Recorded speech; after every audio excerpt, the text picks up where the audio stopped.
स्वागत आप सभी का आपके अपने YouTube चैनल VVDR ग्रुप में। तो आज की इस वीडियो में मैं आपके साथ में शेयर करूंगा पूरा एनालिसिस उन खबरों का जो पूरे हफ्ते अगले हफ्ते मार्केट को ऊपर नीचे ले जाते हुए दिखाई देंगी। जी हाँ दोस्तों, सारी न्यूज़ वो न्यूज़ जो आपको पूरे हफ्ते फ़र्क डालेंगी अगले हफ्ते, वो खबरें मैं आपको इस वीडियो में शेयर करता हुआ नज़र आऊँगा, क्योंकि ये वो बड़ी न्यूज़ है जिनके दम पर मार्केट ऊपर होता है या नीचे आता है, हरियाली आती है या फिर लाली आती है। तो वीडियो में अंत तक बने रहिएगा, क्योंकि ये वाली वीडियो जो आज मैं डाल रहा हूँ हर फ्राइडे को शेयर करता हूँ। कल और परसों मैं वीडियो शेयर नहीं कर पाया था, तो इसीलिए आज आपके साथ मैं शेयर कर रहा हूँ। पूरे हफ्ते का ओवरव्यू रहेगा, जिससे आप ये अंदाज़ा लगा पाएंगे कि मार्केट की चाल क्या रहेगी। तो शुरू करते हैं वीडियो को। सबसे पहले जो बड़ी खबर है, हर फ्राइडे को आती है, हमारी सरकार या RBI हर फ्राइडे को मार्केट क्लोज होने के बाद में खबर देता है, वो है फॉरेक्स रिज़र्व का। जी हाँ दोस्तों, फॉरेक्स रिज़र्व यानी कि विदेशी मुद्रा भंडार। तो विदेशी मुद्रा भंडार वो ताकत है शेयर मार्केट की, जिसकी बदौलत किसी भी देश की अर्थव्यवस्था मजबूत होती है या कमज़ोर होती है। जिस देश के विदेशी भंडार यानी कि फॉरेक्स रिज़र्व बढ़ते हुए नज़र आते हैं, उस देश की व्यवस्था, अर्थव्यवस्था, इकोनॉमी हमेशा सॉलिड रहेगी, मजबूत रहेगी। और जिस देश के फॉरेक्स रिज़र्व घटते हुए नज़र आएंगे, उस देश की अर्थव्यवस्था कमज़ोर होते हुए दिखाई देगी, क्योंकि ये विदेशी मुद्रा भंडार होता है और इसके बेसिस पे जो एक्सपोर्ट इंपोर्ट का जो फ़र्क दिखाई देता है। तो जितना ज़्यादा रहेगा विदेशी मुद्रा भंडार, उतना ही ईज़िली हम जो आपातकालीन स्थिति है उसमें इंपोर्ट्स को मैनेज कर सकते हैं। तो आपने देखा होगा कि पिछले 7 हफ्तों से हमारे देश का यानी भारत का विदेशी मुद्रा भंडार लगातार 7 हफ्तों तक बढ़ते हुए नज़र आया, और इतनी बढ़ोतरी हुई कि हमने जादुई आंकड़ा $700 बिलियन का छू लिया पिछले हफ्ते। और छूने के बाद में हमने एक ऑल टाइम हाई लगाया, और 700 बिलियन का आंकड़ा हम पहले कभी नहीं छू पाए थे। और इसी की बदौलत आपने देखा होगा कि FII हमारे देश में इन्वेस्ट करते हुए नज़र आ रहे थे। पिछले 2 हफ्तों में बहुत बड़ी ख़रीदारी की थी FII ने, और पिछले हफ्ते से वो बिकवाली करते हुए नज़र आ रहे हैं, क्योंकि उनको अंदाज़ा था कि क्या है कि डॉलर में तेज़ी आएगी, फॉरेक्स रिज़र्व घटते हुए नज़र आएंगे। तो पिछले हफ्ते भी उम्मीद जताई जा रही थी कि घट सकते हैं, लेकिन पिछले हफ्ते भी बहुत बड़ी तेज़ी देखने को मिली, बहुत बड़ी बढ़त देखने को मिली फॉरेक्स रिज़र्व में। लेकिन वो 7 हफ्ते के बाद में इस हफ्ते जो तेज़ी थी, लगातार बढ़ोतरी थी, वो इस हफ्ते उस पर विराम लगता हुआ दिखाई दे रहा है। और जो फॉरेक्स रिज़र्व हैं इस हफ्ते क्या हुआ, घटते हुए नज़र आ रहे हैं RBI की डेटा के अनुसार। तो जितने ज़्यादा फॉरेक्स रिज़र्व बढ़ेंगे, FII उस कंट्री में क्या करेंगे, इन्वेस्ट करते हुए नज़र आएंगे। इसका सीधा संबंध है कि जिस देश के FII फॉरेक्स रिज़र्व बढ़ेंगे, फॉरेन इन्वेस्टर्स उस देश में ज़्यादा से ज़्यादा इन्वेस्ट करते हुए नज़र आएंगे। तो इस हफ्ते 7 हफ्तों के बाद आप देख सकते हैं कि विदेशी मुद्रा भंडार सर्वकालिक रिकॉर्ड यानी कि ऑल टाइम हाई से $3.7 बिलियन घटा है। यानी कि इस हफ्ते 7 हफ्तों के बाद में हमारे जो फॉरेक्स रिज़र्व हैं वो घटे हैं। कितने घटे हैं? $3.7 बिलियन से घटे हैं। पूरा डिस्कस करेंगे कि कितने घटे हैं और कितने पर हम अभी बैठे हैं, और बैठने के बाद में अभी हमारी स्थिति क्या है और क्या आगे रहने वाली है। तो आप देख सकते हैं भारत का विदेशी मुद्रा भंडार सर्वकालिक रिकॉर्ड ऊंचाई से $3.7 बिलियन घटा है RBI के अनुसार। तो आप देख सकते हैं पूरी तरह से भारतीय रिजर्व बैंक द्वारा शुक्रवार को साझा किए आंकड़ों के अनुसार 4 अक्टूबर तक भारत का विदेशी मुद्रा भंडार 3.7 बिलियन अमेरिकी डॉलर घटकर 701.18 बिलियन अमेरिकी डॉलर रह गया है। यानी कि 3.7 बिलियन अमेरिकी डॉलर घटने के बाद में भी हम कहाँ खड़े हैं? 700 बिलियन डॉलर के ऊपर बैठे हुए हैं। यानी कि बहुत बड़ी बात है दोस्तों। यानी कि इतनी तेज़ी के बाद, लगातार 7 हफ्ते फॉरेक्स रिजर्व बढ़ने के बाद में भी हम कहाँ बैठे हैं? 700 बिलियन डॉलर के ऊपर बैठे हुए हैं। तो ये बहुत बड़ी बात है। 7 हफ्ते के बाद में जो गिरावट देखने को मिली है, तो इसमें ज़्यादा पैनिक होने की बात नहीं है। ये इस रिपोर्ट को मैं बिल्कुल भी नेगेटिव नहीं मानता हूँ, क्योंकि 7 हफ्ते जो फॉरेक्स रिजर्व बढ़े हों, 1 हफ्ते डिप भी आ सकता है, जबकि पूरे विश्व में अशांति फैली हुई है। यूक्रेन को देख लीजिए, रूस को देख लीजिए, वहीं पे इज़राइल को देख लीजिए, ईरान को देख लीजिए, हमास को देख लीजिए, लेबनान को देख लीजिए।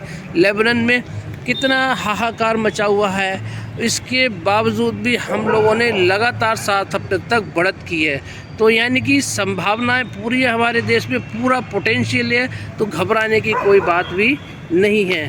तो आरबीआई द्वारा जारी साप्ताहिक सांख्यिकी यानी करेंसी अनुपूरक में कहा गया है कि विदेशी मुद्रा अस्थियाँ एफसीए यानी एफसीए अकाउंट में क्या है? 3.5 बिलियन अमेरिकी डॉलर घटकर कितने हुए हैं? 612.6 बिलियन डॉलर रह गई।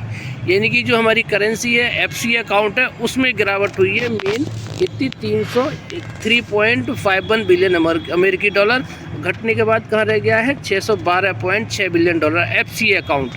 डॉलर के संदर्भ में व्यक्त की जाने वाली एफसीए में विदेशी मुद्रा भंडार में रखे गए यूरो करेंसी, पाउंड करेंसी, येन जैसी गैर अमेरिकी यानी कि नॉन अमेरिकी जो करेंसी होती हैं, उनकी मूल्य वृद्धि यानी कि घट बढ़ का प्रभाव इसमें शामिल होता है। तो एफसीए अकाउंट में कितना है? 3.5 बिलियन डॉलर घटा है।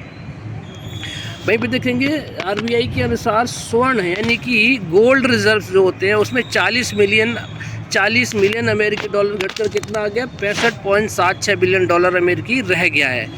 विशेष आहरण अधिकार यानी कि एसडीआर अकाउंट में भी 123 मिलियन अमेरिकी डॉलर की मामूली गिरावट देखी गई है, जो कि कहाँ पहुँच गई है? 18.43 बिलियन अमेरिकी डॉलर रह गया है।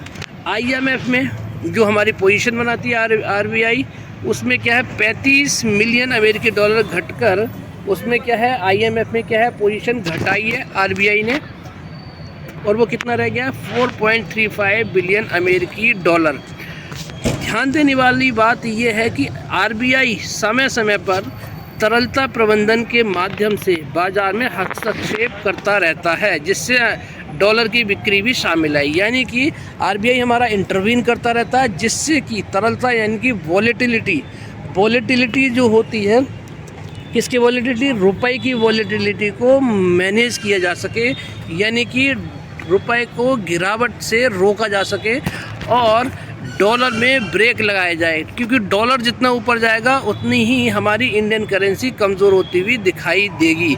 अभी इस हफ्ते पूरे हफ्ते यही देखने को मिल रहा है कि डॉलर भागता हुआ जा रहा है, और डॉलर भागने की वजह से क्या हो रहा है कि रुपया कमज़ोर हो रहा है, और रुपया कमज़ोर होने की वजह से क्या है? हमारी करेंसी डाउन हो रही है। तो इसको करेंसी को मैनेज करने के लिए शॉर्ट पोजीशन बनाता है डॉलर में हमारा आरबीआई, और जिससे कि डॉलर में गिरावट आएगी तो हमारा रुपया कमज़ोर होगा, इंडियन करेंसी। वहीं पे आप देखेंगे कि आरबीआई विदेशी मुद्रा बाज़ारों पर बारीकी से नज़र रखता है और विनिमय दर के अत्यधिक अस्थिरता को यानी वॉलेटिलिटी को नियंत्रित करके व्यवस्थित बाजार स्थितियों को बनाए रखने के लिए हस्तक्षेप करता है। हाल ही में भारत, चीन, जापान, स्विट्ज़रलैंड के साथ मिलकर 700 बिलियन अमेरिकी डॉलर के विदेशी भंडार को पार करने वाली दुनिया की चौथी अर्थव्यवस्था बन गया है। यानी कि सिर्फ 4 ऐसे देश हैं जो कि 700 बिलियन डॉलर के ऊपर बैठे हुए हैं। तो ये बहुत बड़ी बात है। भारत चौथा देश बन गया है, चौथी अर्थव्यवस्था बन गया है जो 700 बिलियन के ऊपर पहुंच गया है। वहीं पर ध्यान देने वाली बात है कि 27 सितंबर को समाप्त सप्ताह में भारत का विदेशी मुद्रा भंडार 12.588 बिलियन डॉलर बढ़कर 704.885 बिलियन डॉलर के नए सर्वकालिक यानी कि ऑल टाइम हाई लेवल पर पहुंच गया था। 20 सितंबर को समाप्त पिछले हफ्ता में विदेशी मुद्रा भंडार 2.8 मिलियन अमेरिकी डॉलर बढ़कर कहाँ पहुँचा था? 692 से 704 और 704 के बाद में अब कहाँ पर आ गया है? 701 बिलियन डॉलर पे आ गया है। तो ये थी क्या फॉरेक्स रिज़र्व की अपडेट। फॉरेक्स रिज़र्व बहुत ही इम्पोर्टेंट है दोस्तों शेयर मार्केट के लिए, जो कि बैंक निफ्टी को असर डालता हुआ नज़र आता है। तो जिस हफ्ते फॉरेक्स रिज़र्व घटते हैं उस टाइम क्या करते हैं, जो FII हैं वो बिकवाली करते हुए नज़र आते हैं, और जिस हफ्ते फॉरेक्स बढ़ते हैं तो FII ख़रीदारी करते हुए नज़र आते हैं। हालांकि इस हफ्ते शुरुआत से ही क्या कर रहे हैं, FII हर दिन बेच रहे हैं, वो डाटा भी मैं आपके साथ में शेयर करूंगा। तो अब डॉलर इंडेक्स पे बात करते हैं। तो अगले हफ्ते थोड़ा सा नेगेटिव है, लेकिन ज़्यादा बड़ी कोई भी चिंता की बात नहीं है फॉरेक्स रिज़र्व के नज़रिए से, क्योंकि हम 700 बिलियन डॉलर के ऊपर अभी भी बैठे हुए हैं। अब बात करते हैं डॉलर इंडेक्स की। तो डॉलर इंडेक्स देखिए $100 के लेवल से, ये देखिए इसी हफ्ते वीक 52 लो कितना बनाया है, पिछले हफ्ते 100 बिलियन डॉलर का लो बनाया था, और इसके बाद में वीक 52 लो बनाया था, और 100 बिलियन से हम लोग कहाँ आ चुके हैं, अभी 103 के आसपास आ चुके हैं, आप देख सकते हैं यहाँ पर। तो ये रीज़न है कि हमारा फॉरेक्स रिज़र्व घटा है, यानी कि जो डॉलर इंडेक्स में तेज़ी आ रही है, ये सबसे बड़ा कारण रहा कि हमारे फॉरेक्स रिज़र्व घटे हैं। वहीं पे आप हमारी करेंसी को देख लीजिए, जो करेंसी है वो लो बना रही है, क्योंकि डॉलर $84 पे पहुंच गया है।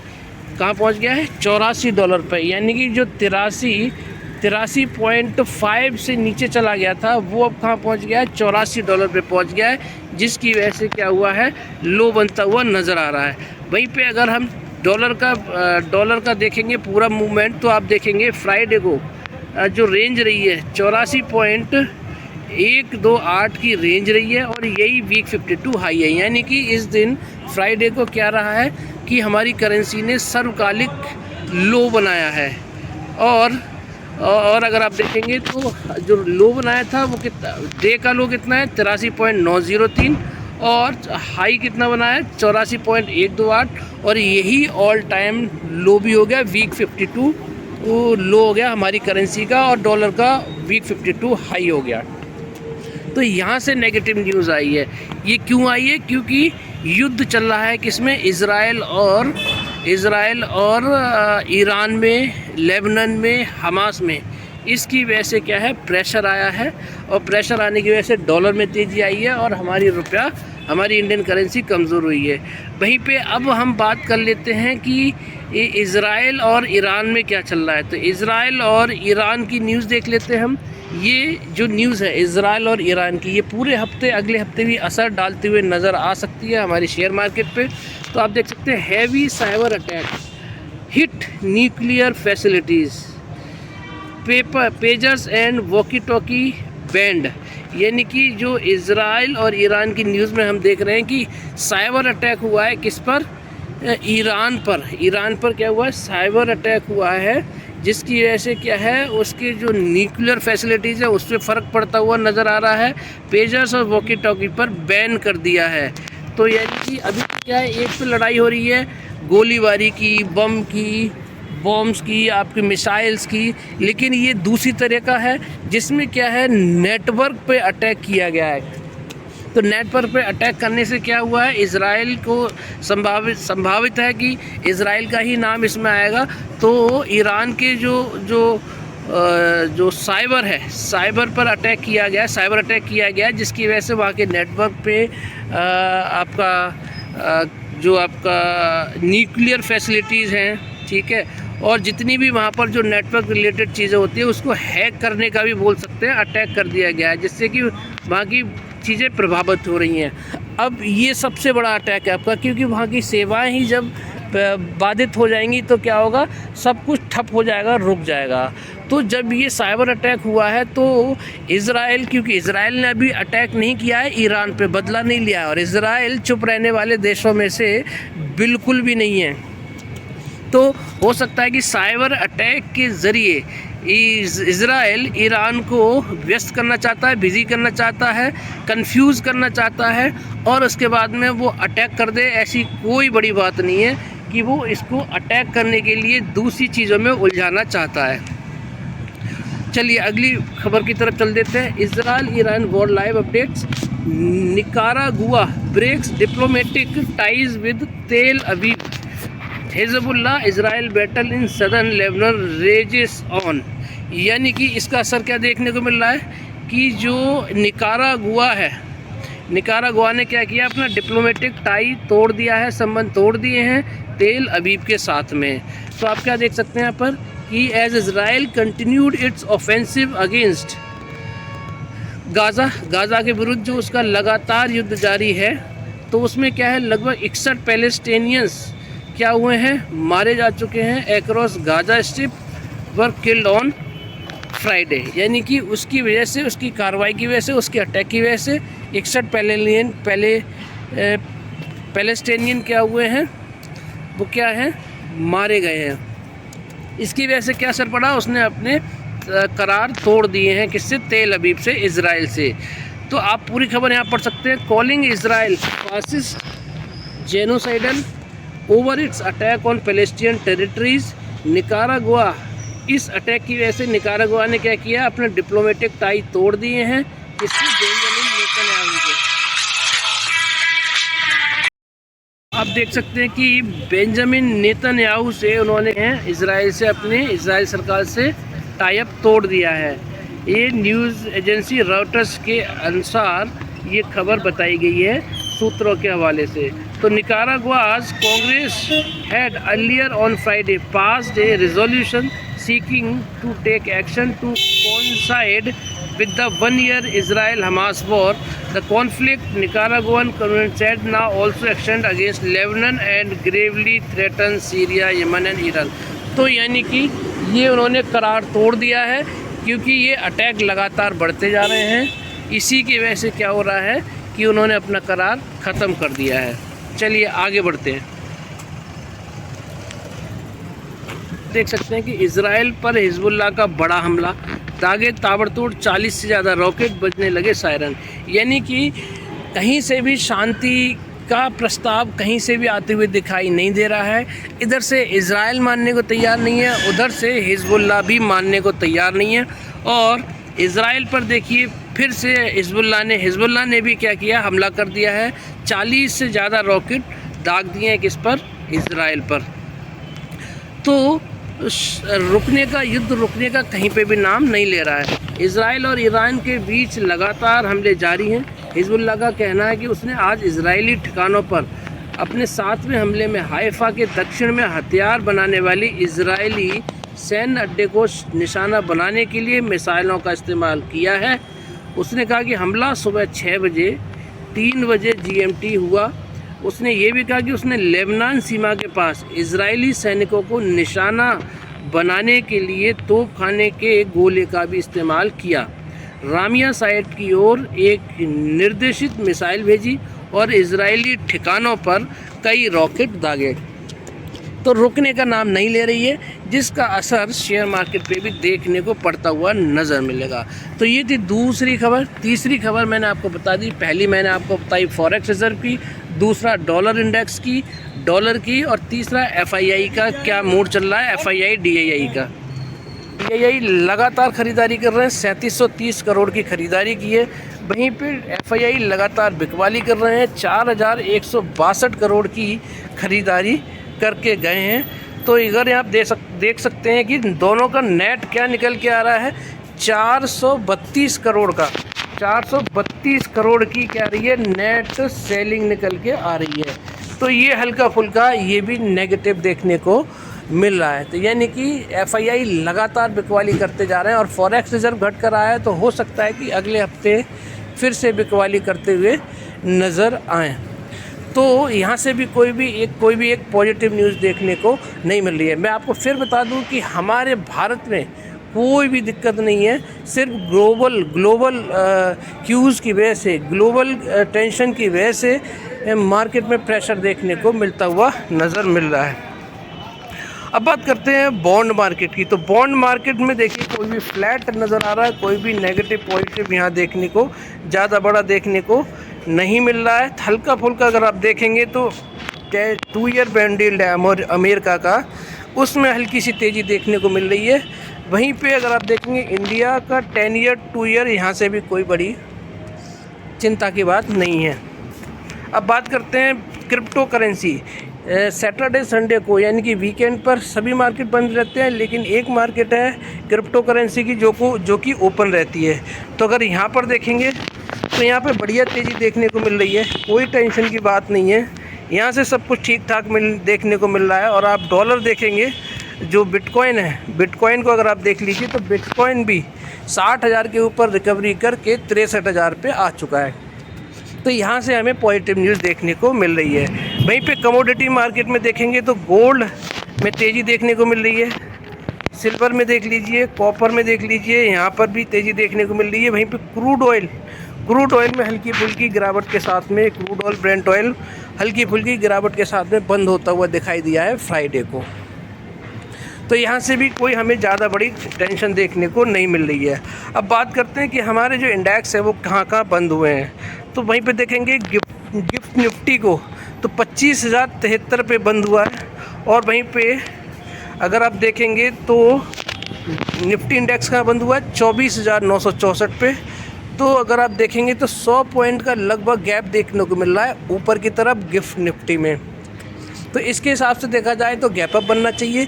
लेकिन आजकल जो हो रहा है वो क्या हो रहा है कि ये जो इस नॉर्मल कंडीशन है उसके हिसाब से गैप अप हो गया, गैप डाउन नहीं हो रहा है, ओपनिंग नहीं हो रही है। तो इसीलिए इस पे हम ज़्यादा इसके बारे में सोच के नहीं चल सकते। हमें क्या है, अभी जब तक कि ईरान और इजराइल का शांत नहीं होता है तब तक हमें कि डे टू डे की एक्टिविटी पे ध्यान देना है। डेली ख़रीदारी करिए, डेली बिकवाली करिए, कैरी फॉरवर्ड करके नहीं ले जा सकते, क्योंकि अभी इजराइल ने अपना जवाब नहीं दिया है ईरान का। तो वो बड़ी तैयारी में, बड़ी हमले की तैयारी में है। इसीलिए क्या है, अभी एक झटका और लग सकता है अगर कोई बड़ा हमला इजराइल कर देता है। तो वहीं पे देखेंगे अब निफ्टी का क्या मूवमेंट रहा है। आप देख सकते हैं 24,964 पे क्लोजिंग दी है फ्राइडे को। वहीं पे प्रीवियस क्लोज कितना था थर्सडे का, वो था 24,998 का। 24,985 पर ओपन हुआ, यानी 13 पॉइंट की गिरावट के साथ में। वहीं पे 25,000 के ऊपर देखिए गया था और 24,920 का लो भी लगाया है। तो वही एक 100 पॉइंट के बीच में झूलता हुआ नज़र आया है निफ्टी। तो इसीलिए क्या है, कंसोलिडेशन में चल रहा है, कंसोलिडेट होता हुआ नज़र आ रहा है, बॉटम बना रहा है। लेकिन बॉटम अभी नहीं कह सकते, क्योंकि जब तक इजराइल और ईरान का अभी फाइनल कंक्लूज़न नहीं आ जाता है। तो इसीलिए क्या है, डे टू डे एक्टिविटी पर ध्यान दीजिए। अगले दिन के लिए पोजीशंस को कैरी फॉरवर्ड करके नहीं ले जा सकते, क्योंकि कौन सा बड़ा दिन आ जाए, क्या गैप डाउन हो जाए, कुछ नहीं पता, बड़े लॉस में तब्दील हो जाएं। इसीलिए क्या है, डे टू डे एक्टिविटी पर ध्यान देते रहिए। बात करते हैं 5 स्टॉक्स की, टाटा पावर की। तो टाटा पावर देखिए अभी भी बुलिश है, अभी भी ऊपर के लेवल पे 461 के लेवल पे बना हुआ है। और सिर्फ क्या है, ग्लोबल टेंशन की वजह से, मार्केट में गिरावट की वजह से इस स्टॉक में गिरावट आई है, वरना अभी ये स्टॉक ये 540-550 के आसपास दिखाई देता आपको, क्योंकि इसमें पूरा पॉजिटिव क्या हो गया था, बुलिश कैंडल बन चुकी थी, बुलिश मोड में आ चुका था। और अगर आप देखेंगे तो इसने हाई जो लगाया है 467 का हाई लगाया है, 459 का हाई लो भी लगाया है। तो यानी कि अगर आप देखेंगे तो वहीं पे एक कितनी रेंज में घूमता नज़र आया, यानी कि 7-8 रुपये की रेंज में ही घूमता हुआ नज़र आ रहा है स्टॉक। और आप देखेंगे तो 494 इसका लाइफ टाइम हाई भी है।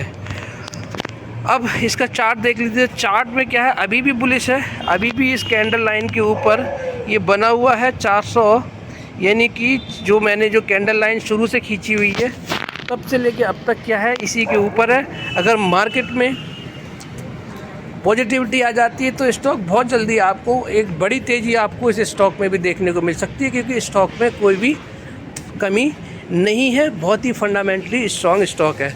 तो अगर गिरावट हो तो सिर्फ वो मौका रहेगा इस स्टॉक में, और एक बड़ा प्रॉफिट देने की अभी भी पोटेंशियल ये स्टॉक रखता है। अगर अडानी पावर से कंपेयर करेंगे तो अभी आपको बहुत सस्ता मिल रहा है। अब मैं आपके सामने लेकर आया हूँ मिश्र धातु निगम लिमिटेड। मिश्र धातु निगम लिमिटेड आपको बहुत अच्छे लेवल पे मिल रहा है, 350 का लेवल जो मैंने सेट किया था उसके पास तक गया था, लगभग 364 365 के आसपास गया था। ख़रीदारी का अच्छा मौका था, वहाँ पर भी ख़रीदारी करके जा सकते हैं। अभी भी 40-60 वाले फार्मूले से ख़रीदारी करके जा सकते हैं। ऊपर का रिस्क रिवार्ड बहुत अच्छा है, 547 का इसने लाइफ टाइम हाई भी लगाया है, और अभी जब ये इलेक्शन था तब ये 540 के आसपास फिर से गया था, लेकिन रिज़ल्ट ख़राब आ गया था, इसकी वजह से फिर से इसमें बिकवाली आई और अभी आपको बहुत ही अच्छे लेवल पे देखने को मिल रहा है। आप देख सकते हैं यहाँ पर ये कंसोलिडेट कर रहा है, ये वाला लेवल है, काफ़ी दिन हो गए इस पर कंसोलिडेट करते हुए, और इसी लेवल से फिर इसमें 400 के लेवल से देखिए बड़ी तेज़ी हमेशा देखने को मिली है। तो अभी आप कंसोलिडेट करने का समय आ चुका है। 40% फंड से अभी ख़रीदारी करिए, और जब ये 350 के आसपास दिखाई दे 60% फंड से आप ख़रीदारी करके एवरेज कर लीजिए और बैठ जाइए 4-5 महीने के लिए। बड़े रिटर्न इस स्टॉक में देखने को मिलेंगे। बात करते हैं IRFC देखिए पॉजिटिव क्लोजिंग दी है, मार्केट ने नेगेटिव क्लोजिंग दी है निफ्टी ने, लेकिन इसने पॉजिटिव क्लोजिंग दी है और अच्छे लेवल पे क्लोजिंग दी है, 150 के ऊपर क्लोजिंग दी है, और स्टॉक में कोई कमी नहीं है। दिग्गज शेयर है रेलवे सेक्टर का, क्योंकि पूरे रेलवे को ये फंड सप्लाई करता है। तो इसीलिए लो देखिए कहाँ लगाया इसने 150 का, और हाई लगाया 155 का। तो इसीलिए क्या है, अभी कंसोलिडेट 150 के ऊपर टिकने की कोशिश कर रहा है। अगर ये टिक जाता है तो फिर यहीं से इसमें एक बड़ी तेज़ी आने के पूरे चांसेस हैं।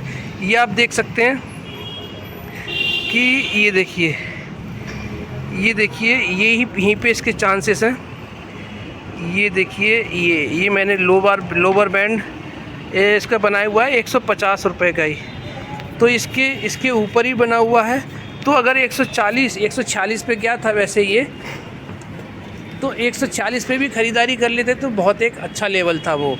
तो यहाँ से भी ख़रीदारी करके आप बैठ सकते हैं। 40-60 वाले फार्मूले से बड़े रिटर्न आपको इस स्टॉक में भी देखने को मिलेंगे। बात करते हैं RBL बैंक 204 पर आ गया है दोस्तों। मैंने जो लेवल बताए थे वहाँ से रिबाउंड हो चुका है। मैंने लेवल्स क्या बताए थे? मैंने लेवल बताए थे आपको, मेरी प्रीवियस वीडियोस आप उठा के देख लीजिए। मैंने बोला था या तो 231 के ऊपर वीकली क्लोजिंग दे दे तब ख़रीदारी करिए, या 190 या 180 पे आ जाए आप ख़रीदारी करके जाइए, बड़े रिटर्न आपको देखने को मिलेंगे। तो आपको दिखा देता हूँ वीक 52 लो कितना लगाया है, देखिए 189 का। तो यहाँ तक ये स्टॉक आ चुका है 190 तक। 180-190 के बीच में मैंने बोला था ख़रीदारी के जोन में, और 189 का लो लगाने के बाद अभी स्टॉक कहाँ पर आ चुका है, दोबारा से 204 पर आ चुका है। तो ये लेवल है, वहाँ से ये वापसी कर लिया इसने। अब दोबारा कभी भी आपको 190-195 के बीच में कभी भी दिखाई दे, ख़रीदारी करके बैठ जाइए। हालांकि अभी भी आप ख़रीदारी करके अब इसमें बैठ सकते हैं, क्योंकि वहाँ से ही रिबाउंड कर चुका है। तो 190 के पास में दोबारा मिले तो 40-60 वाले फार्मूले से ख़रीदारी करके बैठ जाइए, बड़े रिटर्न आपको इस स्टॉक में देखने को मिलेंगे। अब बात करते हैं 5वें और आखिरी स्टॉक की, जिसका नाम है स्पेशलिटी रेस्टोरेंट। PIGL की जगह मैंने ऐड किया है अपनी वीडियो में, क्योंकि PIGL 55 रुपये पे था, तो मैंने आपको टारगेट दिया था 150 रुपये का, और 150 से दोबारा 150 से लेके वो 250 तक पहुंच चुका है लगभग। तो इसीलिए वो उसने टारगेट पूरे किए और टारगेट से ओवर अचीव कर लिया है, उसने काफ़ी ज़्यादा अचीव कर लिया है। तो इसीलिए अब मैंने उसको हटा दिया है। तो अभी भी 100 रुपये के लेवल पे कभी भी आएगा हम उसमें दोबारा ख़रीदारी करेंगे। अब मैंने ऐड किया ये स्पेशलिटी रेस्टोरेंट नाम की ये स्क्रिप्ट है, शेयर है, और अभी बहुत अच्छे लेवल पे आपको दोस्तों ये स्टॉक दिखाई दे रहा है 168 के लेवल पे। 171 का इसने हाई लगाया है, और इसका वीक 52 हाई अगर आप देखेंगे 287 रुपये का है।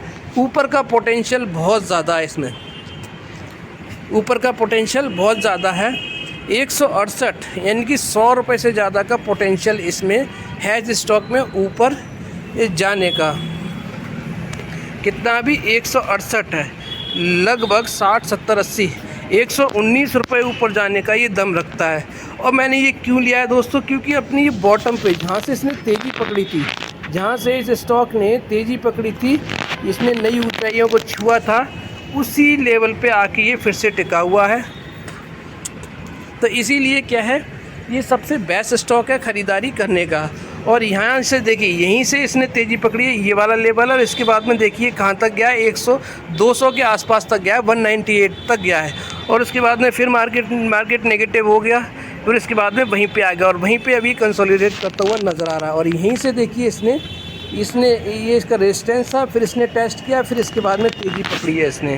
तो स्टॉक बहुत शानदार है, बहुत ही ज़्यादा शानदार है। ऊपर के जो रिस्क रिवार्ड रेशियो है वो बहुत ही शानदार है इसमें। तो इसीलिए इस स्टॉक में आप ख़रीदारी करके बैठ सकते हैं 2-3-4 महीने के लिए। बड़े रिटर्न आपको देखने को मिलेंगे। छोटे छोटे प्रॉफिट कमाने से अच्छा है आप 3-4 महीने के लिए लेके बैठ जाइए, आप एक बड़े रिटर्न की तरफ, बड़े प्रॉफिट की तरफ आप बढ़ते हुए दिखाई देंगे। तो ये थे 5 स्टॉक्स मैंने आपके साथ में शेयर किए। पूरा ओवरऑल एनालिसिस आपके साथ में मैंने शेयर किया है। अगले हफ्ते इंडेक्स का मैं आपका ओवरऑल व्यू बता देता हूँ। अभी ना तो कुछ भी पॉजिटिव है, ना ही कुछ भी नेगेटिव है। इज़राइल का जो रिप्लाई है वो जब तक ईरान पे नहीं हो जाता है, तब तक हम कुछ भी पॉजिटिवली अभी शेयर मार्केट में निश्चिंत होकर नहीं बैठ सकते, क्योंकि अभी एक झटका लगना बाकी है जब इज़राइल ईरान पर अटैक कर दे। हम नहीं चाहते बिल्कुल भी कि ऐसा हो, लेकिन इज़राइल बैठने वालों में से नहीं है, रिप्लाई देता हुआ नज़र आया अभी तक के सारे हमलों में। और इज़राइल पहले ही बोल चुका है कि वो मानेगा नहीं जब तक आतंकवाद का खात्मा ना हो जाए। अपने अस्तित्व को बचाने के लिए वो लड़ाई लड़ रहा है। तो ये था मेरा आज का एनालिसिस। वीडियो अच्छी लगी हो तो लाइक, शेयर, सब्सक्राइब करना मत भूलिएगा। आप सभी का दिन शुभ रहे। जय श्री राम, जय श्री श्याम, राधे राधे।